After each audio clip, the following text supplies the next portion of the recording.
Mr. Starnio? Here. Mrs. Mullen? Here. Ms. Phillips? Here. Ms. Ruiz? Here. Mrs. Shower? Here. Thank you very much. And again, good evening, public. This is the portion of the meeting that we open it up to you for comments on the agenda items only for 3 minutes. If you could stand and give us your name and your address for the record, and then we'll speak for a grand total of 30 minutes. Michelle, may I do a public moment? Sure. All right. We have a car in the parking lot. It's a Honda with the lights on. So if anybody has a car like that, Is it a car or a minivan? It is a car, it's a Nissan. Oh, good. Nissan WNR 3F, that's the plates. no? Nissan? No? Okay. What color? Kevin? Black. Black. Make an announcement. Oh, Is it a car? okay. Did you park in the lot or Lot. on the, or on I the? parked in the lot. Well, if you need a jump, I mean, we'll be there. It's usually beeps or something. I left Here, we took a picture I of took a it. picture. Oh, you took a picture. That's okay, thank you. What technology? Is that you? Looks more like a story car. Well, that could be mine It too. could be someone in with the band, maybe one of the You kids. said it looked like a dream. Yeah, it could be one of the kids in with the band. Okay, well, thank you very much for Thank doing you. that. Especially if it is a student, then they tend to do that. Okay, so public, if there's anything that you'd like to say in reference to agenda items at this point? No one? Okay, we will close that portion. Again, at the end of the meeting, we will have public comment again. At this point, this is the big event of the evening. It's the big event of the year, actually, for, it's one of the big events of the year. It's the culmination of work that starts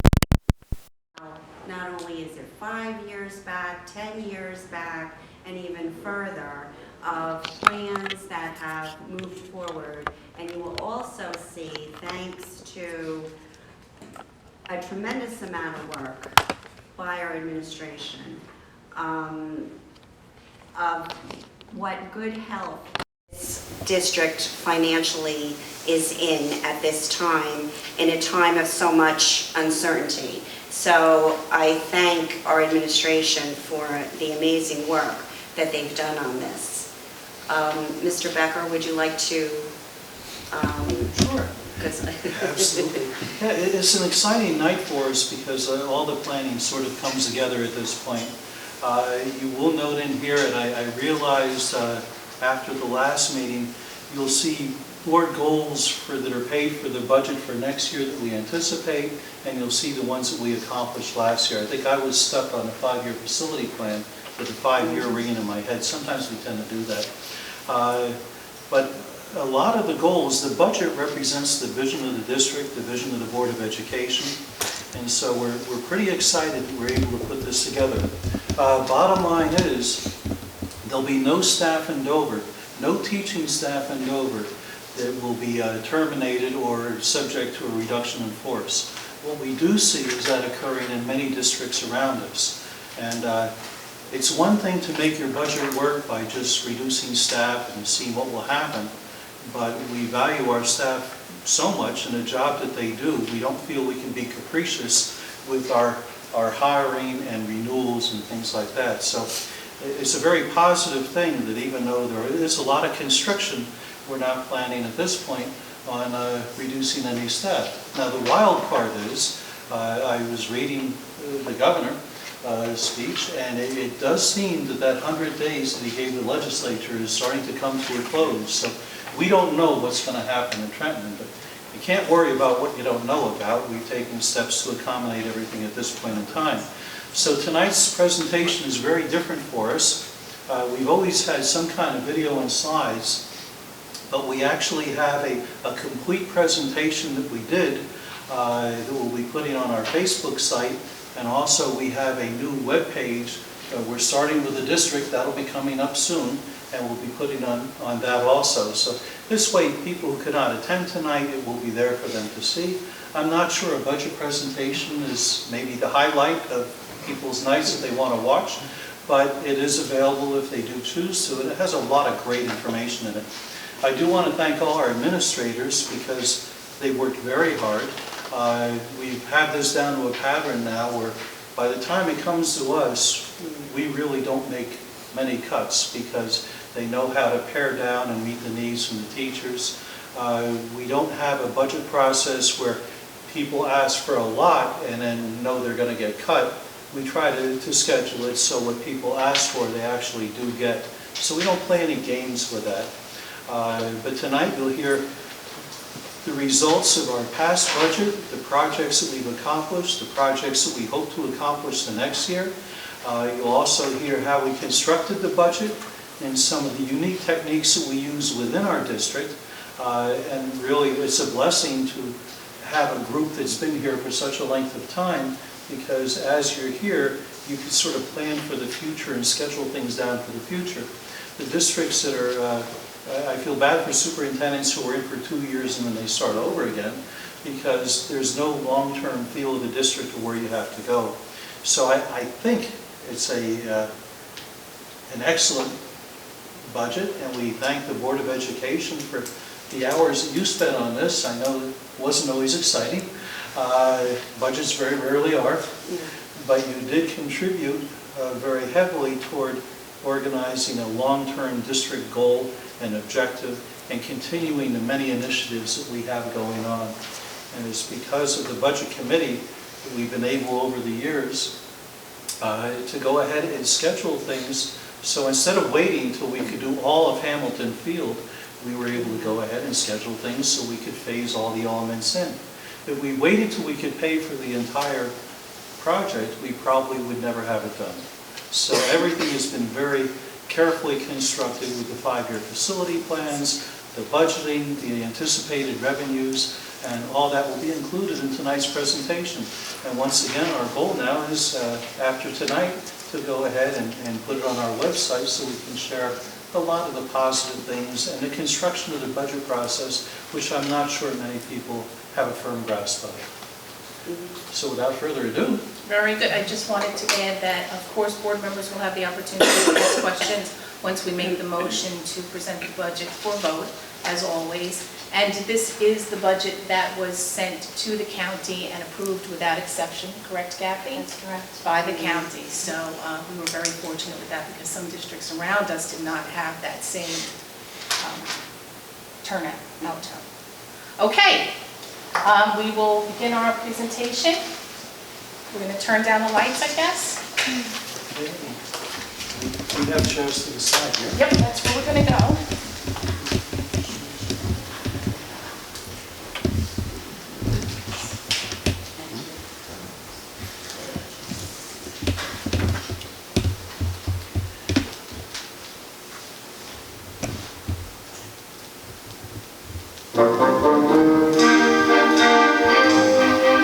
Thank you for your interest in our proposed budget.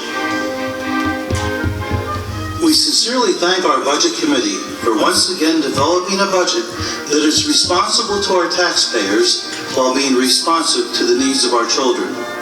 The first part of this presentation will outline the budget development process, detailing the steps taken to develop the 2017-18 Dover Public School budget.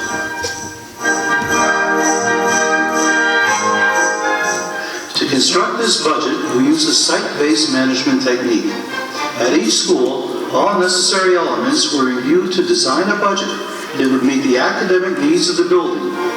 The central office worked closely with the principals to refine and compile the budget requests, while reflecting upon student achievement and the attainment of academic goals.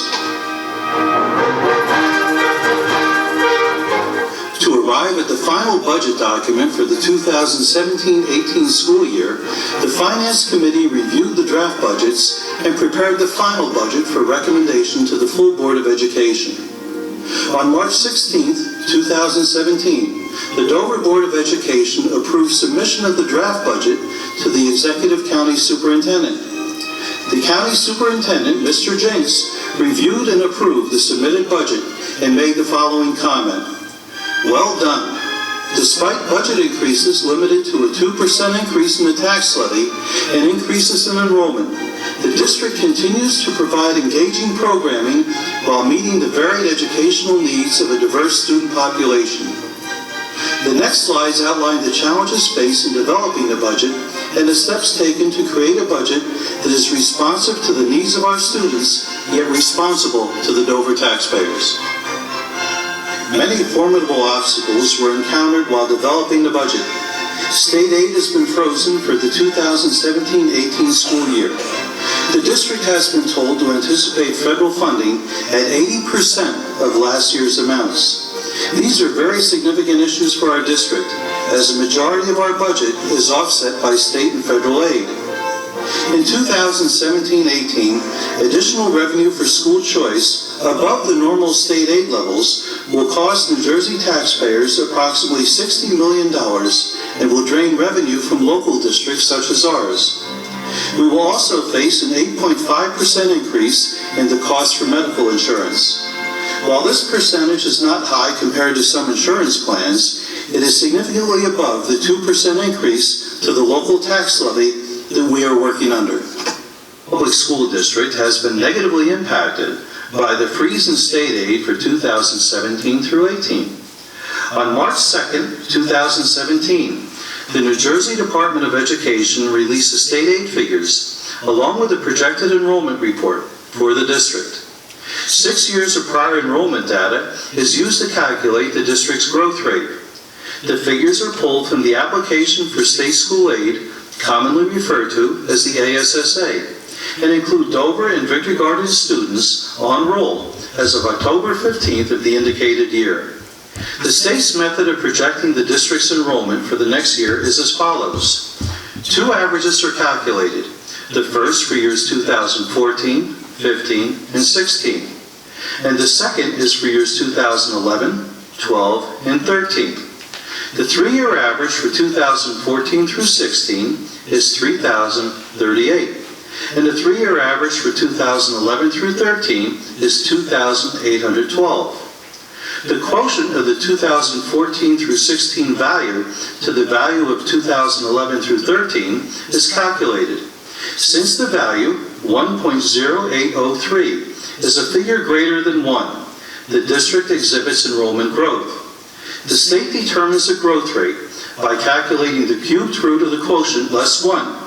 Expressed as a percentage, the anticipated growth rate for the Dover Public School District is 2.6084%. Multiplying the 2016 enrollment figure by the cubed root of 1.0803, or the growth rate plus 1, gives us a projected resident enrollment for October 2017 of 3,138 resident students. This represents an increase of 80 students. Since state funding is flat, there is no additional aid to cover the growth of enrollment. Using last year's figures, this accounts for approximately $900,000 of additional state aid that is missing. This widens the gap between the equalization aid figure that is derived from the School Funding Reform Act and what we actually receive in state aid. This year, we are underfunded by the state of New Jersey in excess of $19.6 million. With a projected increase in enrollment, the district is being asked by the state of New Jersey to do more with less. The composition of the 2016-17 budget demonstrates the significance of state aid to the overall Dover School District budget. The 2016-17 budget was $43,292,633. $14,299,982, or approximately one-third of the budget, was generated from the local taxpayer. Tuition payments accounted for $1,706,144, or 4% of the budget. Miscellaneous revenues such as interest, semi-reimbursements, facility usage fees accounted for less than 1% of the budget at $329,166. Slightly more than 5% of the budget, or $2,245,005, came from federal aid composed of title grants, preschool aid, and IDEA funding. The remaining $24,712,336 of the 2016-17 budget came from state aid and represented over 57% of the district's revenue. The Budget Committee faced quite a dilemma. How do we provide the same quality of education for more students while receiving less money from the state? The school tax levy can be increased, but there are limits as to what the increases can be and what the Dover taxpayer can afford. In order to be responsive and responsible, we had to be innovative and insightful. The school tax levy is a dollar amount funded through local taxes. The school tax levy is the sum of the general fund levy and a debt service levy. For 2016-17, the general fund tax levy was $13,574,519, and the debt service levy was $725,463. The total school tax levy was $14,299,982. We will now look at the development of the 2017-2018 school tax levy. By statute, the general fund tax levy can be increased by 2% from the previous year. This $271,490 increase is applied to last year's general fund tax levy. In addition, the district has two bank caps that can be applied to the general tax levy. Bank caps are created when a district does not use all of its available general fund tax levy increases. A bank cap of $400,163 was created in 2014 when the district did not need to use all the available tax levy increases. This bank cap expires in 2017-18. Another bank cap of $662,732 was generated in 2015. In total, the district has available $1,062,895 of bank caps that can be added to the general levy tax fund. After careful consideration of the budget needs presented, the Budget Committee determined that the application of the 2013-14 bank cap was required. This increase, however, adds a significant amount of money to a school tax levy that will be calculated against a declining value in the town ratables. To offset the impact of the additional $671,653 in general fund ratables, the debt service payment was studied. The scheduled debt service school year is $714,963. The debt service tax levy is payment for the 2004 addition to Dover Middle School. This levy will end in 2026. The Budget Committee analyzed the district reserve accounts and determined that monies from the capital reserve could be used to negate the necessity of a debt service payment from the taxpayer. By eliminating the taxpayer contribution to debt service, the total school tax levy becomes a reasonable $14,246,172. The net result? The budget we are presenting contains the additional revenue needed to provide the goals and services required to operate the district in an efficient and effective manner, while maintaining a school tax levy that is solicitous of the economic challenges facing the local taxpayer. The proposed 2017-18 Dover Public School budget is $44,897,808. The majority of revenues in this total come from state and federal sources. We are anticipating cuts to Title I and IDEA grants in the range of 20% for the next school year. The local taxpayer is impacted by changes to the total tax levy and the ratables in the town, rather than the budget total. The proposed tax levy is $14,246,172, a decrease of $53,810. What does this mean to the Dover taxpayer? The allocation of equalized valuation determines the percentage of the school tax paid by Dover and Victory Gardens. It is based on a comparison of the enrollment composition from the previous year. Because the percentage of students attending Dover schools and Victory Gardens dropped slightly in 2016, the 2017-18% share for Dover is higher than 1 year ago. The tax rate is determined by dividing the Dover share of the total tax levy by the value of the ratables of the town. The value of the ratables in the town of Dover have dropped by over $1.5 million during the past year. This is the value used in the denominator of our tax rate formula. The result is an increase in the tax rate of 0.019. The proposed tax rate for 2017-18 is $1.037 per $100 of assessed value. The tax for the average home is determined by multiplying the tax rate by the average home value. The assessed value of the average home in Dover has also decreased during the past year, dropping $852.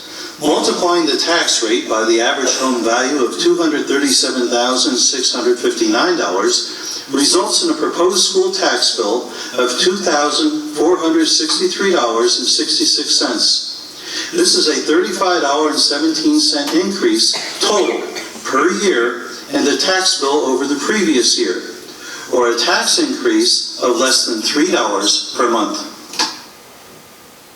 We believe we are asking for the minimum amount of funds necessary to operate an efficient and effective school district.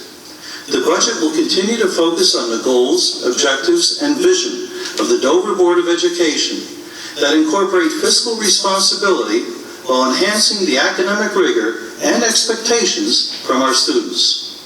With this budget, the district will provide the tools, materials, and staff development to ensure that our students receive an education that will result in increased academic achievement and an education that is aligned with the skills necessary to function in the 21st century. We are committed to preparing today for tomorrow. Although the proposed budget will generate a $3 per month increase in the taxes of an average home in Dover, a historical perspective of the tax increases over the past 10 years indicate that the Dover Board of Education continues to meet its mandate of being responsible to the students of the district while being responsive to the needs of the Dover taxpayer. On January 25, 2017, the State of New Jersey Department of Community Affairs released data regarding the 2016 property tax information. The spreadsheet information confirms the responsiveness of the Dover Board of Education to the Dover taxpayer. Dover is the only town in Morris County, and among a small cohort of towns in the state, where the school share of the town's property taxes is less than the municipal share of the property taxes. In 2016, the state average school tax rate is 1.484 per $100 of assessed value. The Dover Public School District tax rate was 1.018. In comparison, the state average municipal tax rate was 0.838. Dover's municipal tax rate was 1.116. This graph shows the property tax rates. 11.1% of the average tax bill is earmarked by the county for taxes. The school share is 42.4%. The largest share of the property tax bill is for the town of Dover. Let's look at the dollar amounts for Dover, the state, and the county. At $5,727, Dover residents paid less in property taxes than the state average of $8,550 and the county average of $10,039. Dover residents pay more in municipal taxes than both the state and county averages. The school taxes at $2,428 are far less than the state average of $4,477 and the Morris County average of $6,308. The Dover Board of Education has been able to construct a budget that meets the needs of all students while remaining attentive to the needs of the taxpayer. Our 2017-18 proposed budget will increase the school tax by only $35. Our school tax will remain below state and county averages. The district continues to employ sound budget procedures to keep your taxes down, including avoiding additional debt service in favor of direct purchasing. This allows costs to be in real time, as we do not incur additional debt from prior years. Large projects, like the renovation of the Hamilton Field Complex, were phased in over time when the district had the money to pay for the projects. In addition, analysis of our accounts revealed that we could use our capital reserve account to pay off the debt service incurred in 2004 for the Dover Middle School addition. By eliminating the debt service payment from the total school tax levy, which will continue in future years, we were able to add money to the general fund levy to increase the day-to-day supplies and services afforded to our students. The following pie graphs further demonstrate the disparity between the town of Dover and the state of New Jersey in percentages of school and municipal taxes. For the average taxpayer in the state of New Jersey, 64% of the property tax bill goes to the school. The remaining 36%, a little more than 1/3, goes to the town. In Dover, 48%, or less than half of the combined school and municipal taxes, goes to the school, leaving 52%, more than 1/2, to go to the town of Dover in municipal taxes. The budget represents the implementation of our educational vision. We would like to take this opportunity to review the objectives this current year's budget has allowed us to achieve and what we look forward to attaining in the 2017-18 academic school year. The Dover Board of Education continues to provide facilities that offer a safe and healthy environment while protecting our investment. During the past year, the facility improvements included the installations of new lighting and sound systems for the Dover High School auditorium, new air conditioning, curbing, and sidewalks at North Dover. This past school year also saw the completion of the Hamilton Field Complex. Over the past several years, Hamilton Field has been transformed into a model facility. Previous projects included a new multi-purpose turf field, bleachers, and track. This past year, a state-of-the-art LED lighting system was installed on the turf field, and both field houses were renovated. The 1929 field house was repurposed into a snack bar by our local maintenance staff, using their talents to preclude the need for outside contracting. The entire complex was transformed as per the long-range facility plan, by using main budget or capital reserve funding and without incurring any debt. The proposed 2017-18 budget allows for the continuation of facilities improvements. Planned projects include the renovation of the Boys and Girls Laboratories at East Dover, as well as the renovation of the staff laboratories at Dover High School. These projects will be completed during July and August. During the school year, the district will also investigate the scope and viability of replacing the wall coverings in the classrooms at Dover High School. A plan with a sequence of replacement and projected costs will be developed for future consideration. The Dover Public School District remains committed to identifying student and teacher technology and training needs. The goal remains to increase student technology skills and overall student achievement by developing and implementing student-centered lessons that effectively infuse technology and address higher order thinking skills in accordance with the SAMR model for technology integration. This will occur in a seamless manner, enhancing student learning and concomitantly improving student testing results. The Dover High School iPad program supports and encourages student acquisition of the vital teamwork, research, and analysis skills necessary for college and beyond. The 2016-2017 school year saw the expansion of student use of iPads and teacher-created iTunes U courses.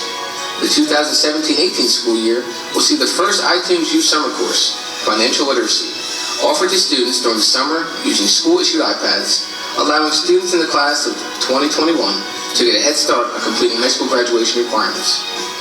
Student-centered technology use is becoming a routine part of the classroom environment.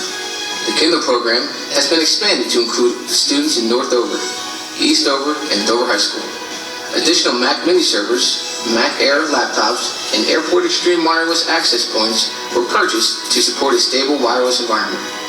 The 2017-2018 budget provides for the expansion of the very successful one-to-one laptop program in grades 7 and 8 to include all students in grades 5 and 6. The proposed budget also includes funding to widen and refreshing of Promethean interactive boards across the district. Old board and projector systems with their expensive replacement bulbs will be exchanged for one-piece, upgradable interactive panels.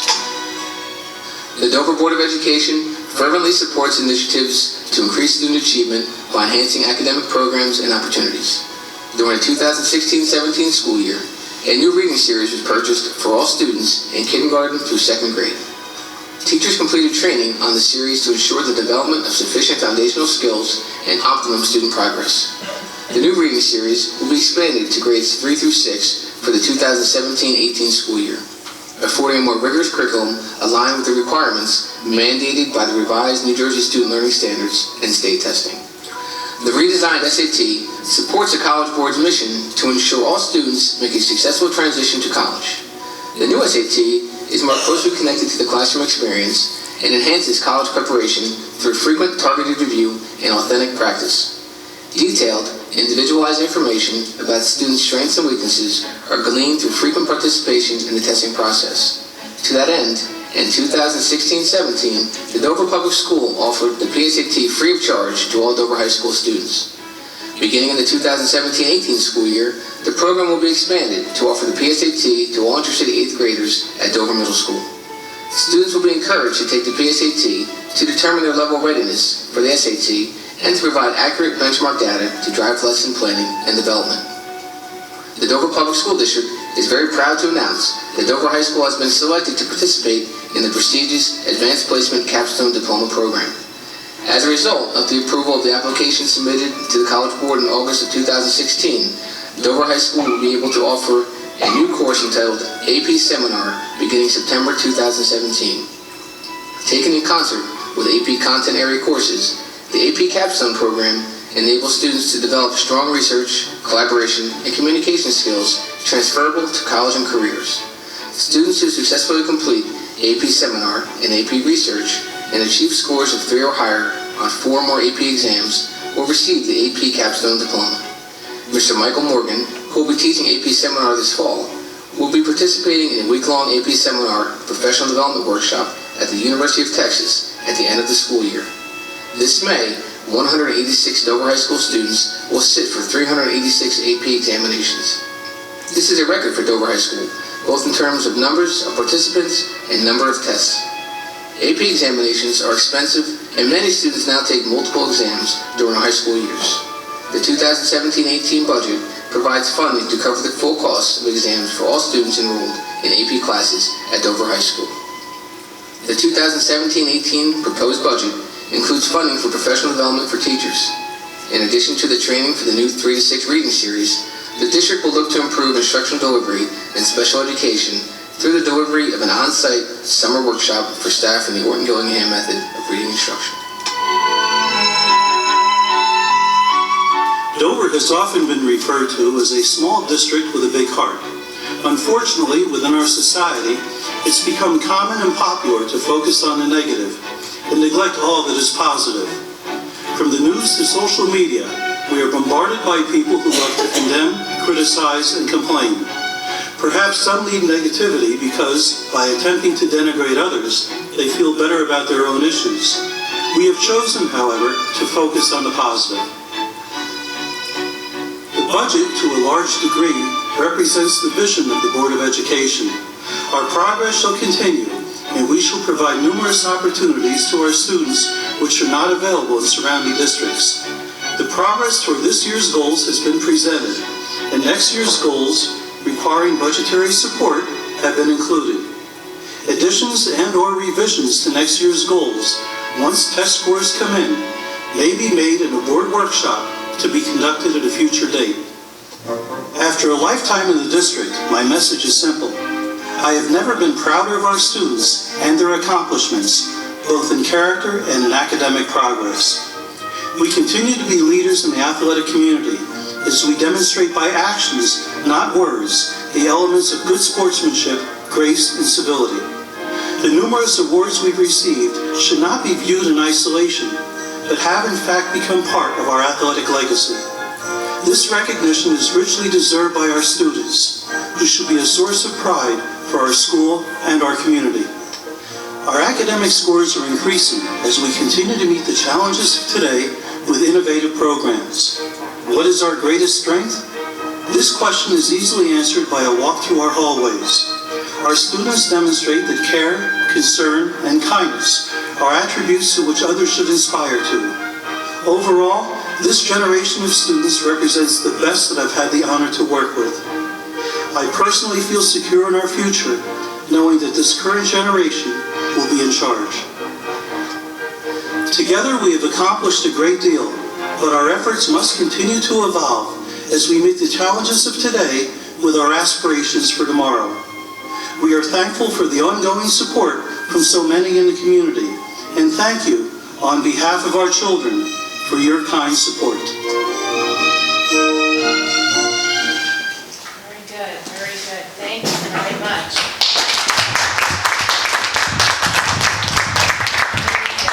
Amazing, amazing, amazing.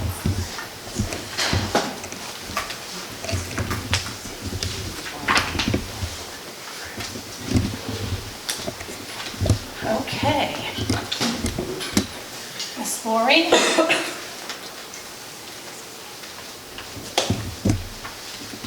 Okay, I move we adopt the 2017-2018 budget in the following amounts as listed, with a total budget of $44,897,808. Second. Okay, we have a motion and we have a second. Questions, comments, board members? Yes, I have several questions. okay, well, we're going to give everyone chances, so maybe ask a couple at a time. Anyone else have questions? Okay. Okay. What instructions, if any, did our board provide regarding the budget to the administrators or the presenters? Okay, what instructions did the board give to the administrators? Or to the presenters for the budget? Well, this has been an ongoing conversation that goes on for years. That's what the budget ends up being a culmination of. We have goals that we've discussed for years and years. But if So the that's question sort is- of how it comes, that's how it comes together. So that's how the instruction, it comes through discussion with administration and things, directions that we would like to see the district go in, and what the administration would like to see the district move in, and then we collaborate. It's going to get passed on to the tenants. And we know we have always been a working class community. So that is a directive that we've always had, is that we want to be respectful to the taxpayers and the people living in our community. Thank you. As a renter myself, I really, really thank you. So then, is this budget a 2% increase? I thought I saw 1.9%, but as you know, I'm brand new to the budget, so I might have gotten that wrong. Do we get an exact, can we get an exact, because when you start adding the ratables in and the reduction, like, what was it, $1.5 million reduction of ratables, that's just this year. Now, since 2008, each year, we've had at least $1 million, at Some years least. more. There was one Some year years, we've had more. We've had, so that just keeps going down. So that feeds into the whole thing. And as you're well aware of, there are many foreclosures that are going on in this town. So all of that comes into it, and all of that feeds into our budget. And that is the number that comes from the town. That's not a number that we keep. That comes from the CFO of the town. So is this budget a 1.9% increase? Am I right? I thought I saw that in the slide, or do we not know what percentage of increase this is? What's the actual increase? Is that the actual? It's 1.9% increase or $35. $35. And $3. But the budget is not up 1.9%. It's The lower. budget is actually lower.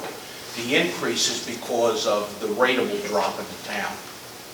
Okay, I know, it's confusing to me, so I keep asking this rateable question. Okay, And so, our budget actually went down this year. so in money-wise, what we have in our hands is less, but this budget we're presenting is a 1.9% increase. Due to the lesser amount of money coming from the town. The tax. The tax rate, the tax Yeah. rate. Okay, and you may not know this, but if you do, why would the county not approve the budget, or why would they find exception? Like, what are some reasons why they might turn down a budget? 'Cause I know this one was approved without exception, which is great. Could you explain some reasons? What would possibly be conjecture? They may question some of the revenue projections, although most of the revenue comes from the state. We have miscellaneous revenues. We also budgeted a capital reserve withdrawal. They may not agree with that. We have a maintenance reserve withdrawal that's part of our budget. If we didn't project the correct semi-reimbursement, they may not approve that. Also, Or errors, if there was an error, Right. basically an error. they look at our projections on our expenditures, and if they're reasonable from year to year, as well as our recapitulation of balances, what we have in our reserves at the end of the year. We're required to have certain dollar amounts in the reserves. So they look at all different components of the budget.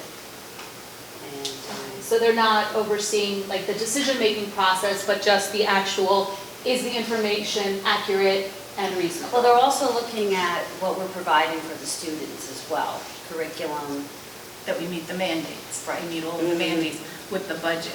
And just for a little more clarification, you'll see on a monthly basis when we pay our bills that we apply to the town of Dover to receive the allotted money that we need that month to pay our bills. So the budget, although not presented and there's no input from the town of Dover, the CFO, we share the CFO with the town of Dover. We have the same CFO. So there's oversight of that payment. So we have to make sure that those amounts each month that we pay our bills with, that they calculate to the grand total of what the town has left in our budget. So all of those things have to come together, and the county has to follow that. And we approved that tonight. That's part of what we're Another approving payment of tonight. bills, right? Yeah. Okay. And I thought I saw that we use a site-based management technique. Are there other techniques available? Do we always use that technique, or is this just kind of the technique that everyone uses to develop a budget?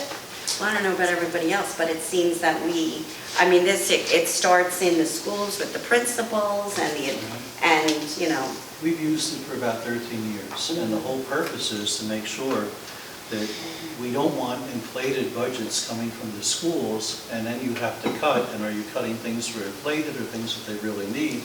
So really, it's generated from the school and the teachers, what they supply to the principals. The principals then put it together and do their evaluation, and they submit it to the central office. The central office then puts all the information and gives the board members, the budget committee, alternate scenarios to choose from. But I think one important thing is that the Board of Education in Dover has never cut one textbook that's been requested. And so, quite often, you'll hear different comments, but the reality is we have never cut a textbook that's been presented to us. And so I would say other districts do not necessarily do site-based. A lot of times what other districts will do is just, a lot of districts will increase whatever line they have to and then terminate staff to make the budget work. I don't want to mention districts, but I think you'll see lately a lot of districts where that's going on. And what we tend to do is take a more gestalt view in terms of all the different elements of the budget and what it means and what it means to curriculum. Mrs. Schauer, I can't remember the name of the town. One town is going up to 30 students in the classroom. Oh, that's done in southern New Jersey. Yeah, so I mean, all different techniques are used, but this is what tends to work for us. And we end up with very real budgets instead of things that are arbitrarily cut at a later point in the budget process. So we're real from day one. Okay, thank you. And the enrollment growth, those slides were really, really helpful. Thank you. I want to make sure I've got them right. So, let me read what I note. So, our projected enrollment growth, based on those formulas, is that we'll have 80 students more projected, but that doesn't account for any possible growth from the housing developments. Is that right? That's correct. Okay, so we could have 80 or more, potentially, with less state aid. And then I saw that some of that there's 4% in tuition. Is that tuition from somewhere or that we're paying? That's tuition from Mine Hill. Oh, okay, all right, that's our 4% tuition from Mine Hill, okay. Thank you. So it's not going out, it's coming in, okay. And if it's not too much trouble, would you go over that bank cap again? I'm not sure I understood that. Sure, bank cap is basically a technique. The state will allow you to expend additional money in certain areas. If your insurance goes up quite a bit, they'll allow you to expend additional funding beyond your parameters, and that's called a bank cap. If you don't use your bank cap, you can reserve it for the future use, which is what we've done. We never want to spend our bank cap unless it's necessary, because even though you're allowed to do it, it still increases the taxes on the local taxpayer. So it's not free money, or it's not money that's coming into it, so it's not money into an account, but that's just a technique that allows you to meet extraneous or unique situations that you have to accommodate within your budget. There's a bank cap for sudden increase enrollment, as an example. So you have all different mechanisms, and the board committee, the challenge is deciding when to apply them, how much to apply, how much do we raise the taxes on the taxpayer, and at the same time, Mrs. Laurie works extremely hard to understand where we're going in terms of anticipated cuts in revenues. When you see a cut in revenue of Title I, 20% doesn't sound like much, but it's approximately a little over $300,000. So when you're using your Title I for class size reduction by employing new teachers, that's a significant cut, because you're looking at that, and it's always the teachers new to the environment that are the ones that are, you need many more of those compared to a senior teacher if you're looking at any kind of reduction in staff. So you have to really juggle all these different areas together and come up with a plan being within the parameters of how much you can increase your budget. And the problem is when you're losing ratables, all right, you're losing this money from the town that you can get, but then your fixed costs, like 8% in medical, or whatever the raise might be for teachers. I'm not going to get into that, because certainly don't have people. Are you guaranteeing that for next year? But when you add that all in, quite often it's exceeding the 2% cap that we have. So by taking things like, and the board spent a lot of time on it, by looking at the debt service and taking the debt service and swapping that out with capital reserve, so we didn't have to bill the taxpayer for the $750,000 debt service payment, that enabled us to use the money that we've been sort of saving for this day, because we all knew it was coming, and go ahead and continue moving forward without the threat of losing staff or programs, and actually increasing the instructional opportunities that are there. The board does make the final decision, though. The committee will let us know what parameters we have to hit. If we have too much, Mrs. Laurie in the past has been very clear. And, this is one of those things where you actually appreciate any criticism, because it helps us better understand how to maneuver and meet the goals and aspirations of the board.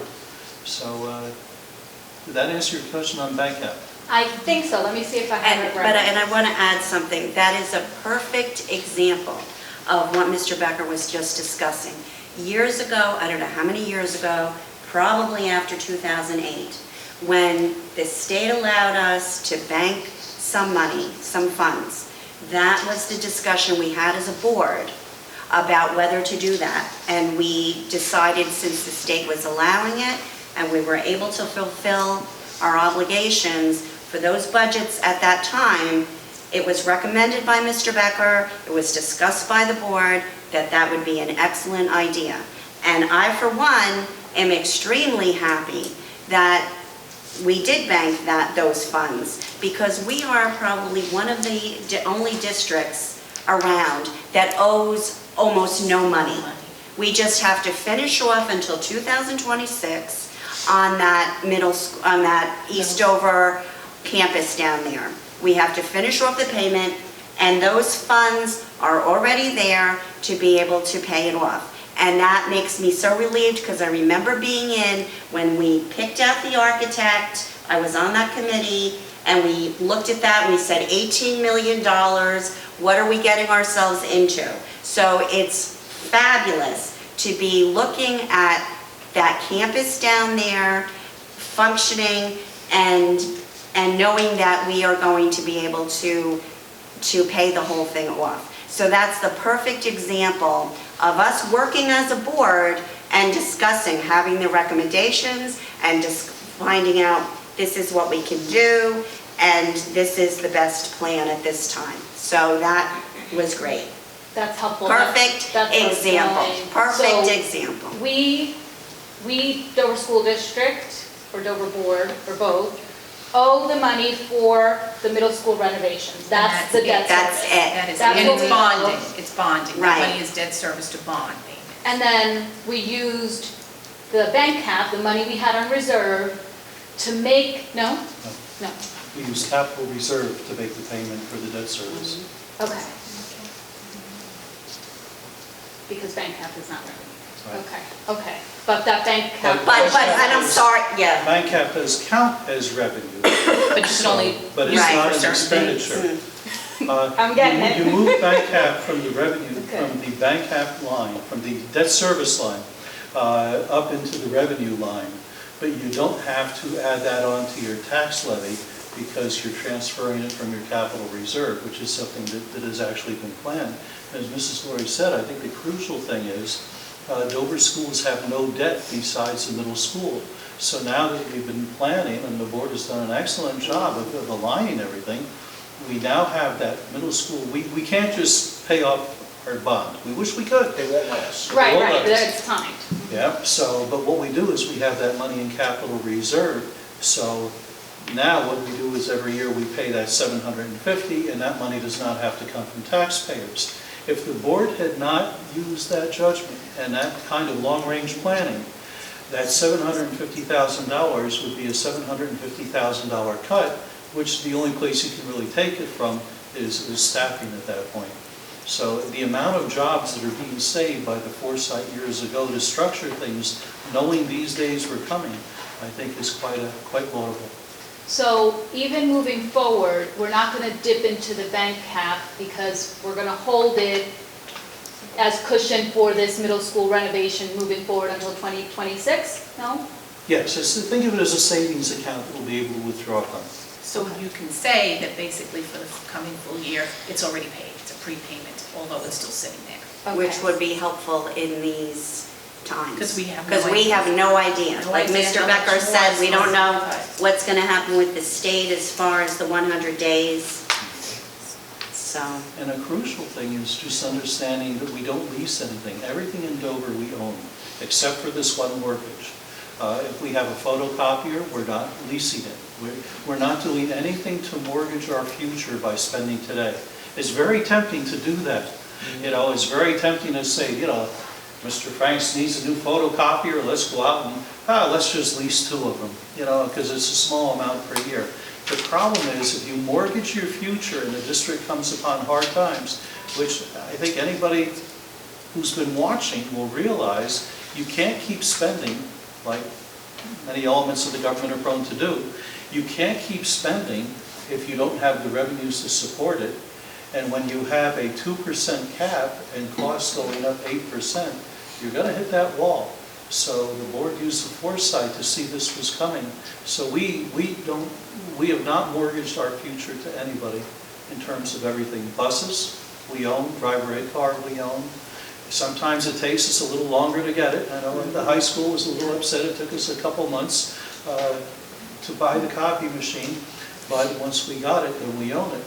And the long-term beneficiary are the students and the staff who don't have to worry about having that money deducted to pay for that before we start paying their salaries.